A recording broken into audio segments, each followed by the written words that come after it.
Daily heavy confident ಆಗಿದ್ದನು ಸ್ವಲ್ಪ ಇವತ್ತು nervous ಆಗಿದ್ದೆ. ಬಿಕಾಸ್ ಯಾಕಪ್ಪ ಅಂದರೆ ಯಾವಾಗಲೂ ಲಾಸ್ಟಲ್ಲಿ ಸೆಮಿನಾರ್ ಮಾಡ್ತಿದ್ದವನಿಗೆ ಇವತ್ತು ಫಸ್ಟ್ ಸೆಮಿನಾರ್ ಮಾಡೋ ಅಂತ ಕೊಟ್ಬಿಟ್ರು. Congratulation brother.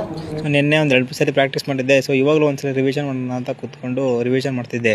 ಸೊ ಇವತ್ತಾಗಿದ್ದಾಗಲಿ ಸೆಮಿನಾರ್ ಮಾಡೇ ಬಿಡೋಣ ಅಂತ ನಾನೇ ಕಾನ್ಫಿಡೆಂಟ್ ಆಗಿ ಕೂತ್ಕೊಂಡು ಧೈರ್ಯ ತಗೊಂಡೆ. ಸೊ ಈ ಕಡೆ ನನಗೆ ಸೆಮಿನಾರ್ ಮಾಡೋ ಚಿಂತೆ ಆದರೆ ನಮ್ಮ ಕ್ಲಾಸ್ ಗರ್ಲ್ಸ್ಗೆ ಫೋಟೋ ತಗೊಳ್ಳೋ ಚಿಂತೆ ಆಗಿತ್ತು. ಎಲ್ಲರೂ ಬಂದ್ರೆ ಯಜಮಾನ್ರೆ? ಇಲ್ಲ ಕನಕ ಸೂರ್ಯವಂಶದಾಗಿರೋದು ಇಷ್ಟೇ ಜನ, ತೆಗೆಯೋ ಫೋಟೋನ. ಸೊ ಹೆಂಗಿತ್ತು ನಮ್ಮ ಸೂರ್ಯವಂಶ ಫ್ಯಾಮಿಲಿ? ಅಲ್ಲಲ್ಲಲ್ಲಲ್ಲಲ್ಲಲ್ಲ. ಸೊ ಇವೆಲ್ಲ ನೋಡಿದಾದ್ಮೇಲೆ ಸೆಮಿನಾರ್ ರೆಡಿ ಆಗಬೇಕು ಅಂತ ಸೆಮಿನಾರ್ ರೆಡಿ ಆದೆ.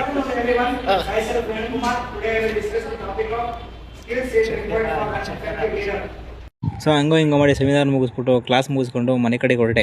ಇವತ್ತು ಟೈಮ್ ಆಗಿತ್ತು ಅಂತ ಬಸ್ ಸ್ಟ್ಯಾಂಡ್ಗೆ ಹೋಗಿದ್ರೆ ಟೌನಲ್ಲೇ ಬಸ್ಸಿಗೆ ವೆಯ್ಟ್ ಮಾಡ್ತಿದ್ದೆ. ಸಡನ್ ನೋಡಿದ್ರೆ ನಮ್ಮ ಹಳೆ ಬಸ್ಸು ಅಭಿಮನ್ಯು ಬಂದಿತ್ತು. ಸೊ ಜೊತೆಗೆ ನಮ್ಮ ಹಳೆ ಡ್ರೈವರ್ ಸುನಿಲ್ ಬಂದಿತ್ತು. ಸೊ ಅಪರೂಪಕ್ಕೆ ಸಿಕ್ಕದಂತ ಸುನಿಲ್ ಮಾತಾಡಿಸ್ಕೊಂಡು ಸೊ ಮನೆ ಕಡೆಗೆ ಹೊರಟೆ. ಸೊ ಅಲ್ಲಿಂದ ಮನೆ ಕಡೆಗೆ ಬರ್ತಿದ್ದಂಗೆ ಇವತ್ತು ಬುಧವಾರ ಸಂತೆಗೆ ಹೋಗಿ ಬಾ ಅಂತ ನಮ್ಮಮ್ಮ ಕರೀತು. ಸೊ ಫ್ರೆಶ್ ಅಪ್ ಆಗಿಬಿಟ್ಟು ಗಾಡಿ ಎತ್ಕೊಂಡು ಸಂತೆ ಕಡೆಗೆ ಹೊರಟೆ. ಸೊ ಜೊತೆಗೆ ಸಂತೆಗೆ ಬಂದಿದ್ದು ನಮ್ಮಮ್ಮ ನನ್ನ ಕೈಗೆ ಬ್ಯಾಗ್ ಕೊಟ್ಬಿಟ್ಟು ಸಡನ್ ಎಲ್ಲೋ ಮಯ ಆಗ್ಬಿಡುತ್ತೆ. ಸೊ ಹಿಂದೆ ತಿರುಗಿ ನೋಡಿದ್ರೆ ನಮ್ಮಮ್ಮ ದೂರದಲ್ಲಿ ತರಕಾರಿ ತಗೋತಾ ಇತ್ತು. ಸೊ ಸ್ವಲ್ಪ ಆಮೇಲೆ ಸಮಾಧಾನ ಆಯಿತು. ಸೊ ನಮ್ಮಮ್ಮ ಇಲ್ಲಿ ಮಿಸ್ ಆಗ್ಬಿಡ್ತು ಅಂತ ಟೆನ್ಷನ್ ಆಗೋಗಿತ್ತು. ಮನೆಗೆ ಬೇಕಾಗಿದ್ದ ಐಟಮ್ ಎಲ್ಲ ತಗೊಂಡು ಮನೆಗೆ ಬಂದು. ಸೊ ಇದಾಗಿತ್ತು ಇವತ್ತಿನ ಮಿನಿ ಬ್ಲಾಗ್ ಅಂತ ಹೇಳ್ತಾ. ಸೊ ಮತ್ತೊಂದು ವಿಡಿಯೋದಲ್ಲಿ ಸಿಗೋಣ. ಬಾಯ್. ಸೊ ಫಾಲೋ ಮಾಡೋದು ಮಾತ್ರ ಮರಿಬೇಡಿ.